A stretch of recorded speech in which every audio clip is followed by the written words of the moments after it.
Hello fighters, welcome to Mister Reasoning channel. இந்த நம்பரான எஜுகேஷனை எப்படி அப்ரோச் பண்ணலான்னு பார்க்கலாம் வாங்க. ஸோ உங்களுக்கு ஆன்சர் பண்ண முடியும் நீங்கள் நினச்சிங்கன்னா வீடியோ பாஸ் பண்ணிவிட்டு ஆன்சர் பண்ணுங்கள். அப்படி இல்லைனா கூட பரவாயில்ல, எக்ஸ்பீரியன்ஸ் வச்சு நெக்ஸ்ட் கொஸ்டின் எப்படி சால்வ் பண்ணுறதுன்னு ட்ரை பண்ணுங்கள். இப்போ டேரெக்டாக கொஸ்டினை சால்வ் பண்ண போயிடுமா? ஓகே. 4லேருந்து 64 எப்படி வந்திருக்க முடியும்னு நினைக்கிறீங்க? ஸ்கியூப் தான் பிரவீன் அப்படின்னு சொல்கிறீங்க. கரெக்டு, 64.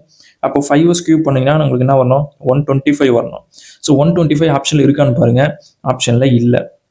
அப்போது இந்த மெத்தடு தப்பான மெத்தடு. நம்ம வேறு மெத்தடு தான் யூஸ் பண்ணி ஆகணும். 4 × 16 பண்ணுவோமா? 64 வருது. இந்த சேமே 5 × 16 பண்ணிங்கன்னா கூட 80 தான் வரணும். ஆப்ஷனில் 80 இல்லை. அப்போது இந்த லாஜிக்கும் தப்பு தான். நம்ம வேறு லாஜிக் தான் யோசிச்சு ஆகணும். இவங்க என்ன பண்ணியிருக்காங்கன்னு பார்த்தீங்கன்னா, இந்த 2 நம்பரும் மல்டிப்ளை பண்ணுறாங்க. 6 × 4 பண்ணிங்கன்னா 24 கிடைக்கும். அதோட பை 6 பண்ணுறாங்க. So we get 4. இந்த சேம் லாஜிக் பார்த்தீங்கன்னா எந்த ஆப்ஷன்லேருந்து நம்ம கொண்டு வர முடியும்னு யோசிங்க. 6 × 0 பண்ணிங்கன்னா 0 வந்துடும். ஸோ ஃபஸ்ட் ஆப்ஷன் தப்பு. செகண்ட் ஆப்ஷன் எடுத்துக்கங்க. 5 × 6 பண்ணிங்கன்னா 30 வரும். இதோட பை 6 பண்ணுறோம்.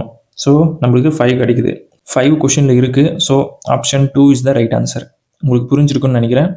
இந்த மாதிரி கொஷின்ஸ் உங்களுக்கு வேணும்னு நினச்சிங்கன்னா நம்ம வீடியோவை வந்து சப்ஸ்கிரைப் பண்ணுங்கள். அடுத்த வீடியோவில் பார்ப்போம்.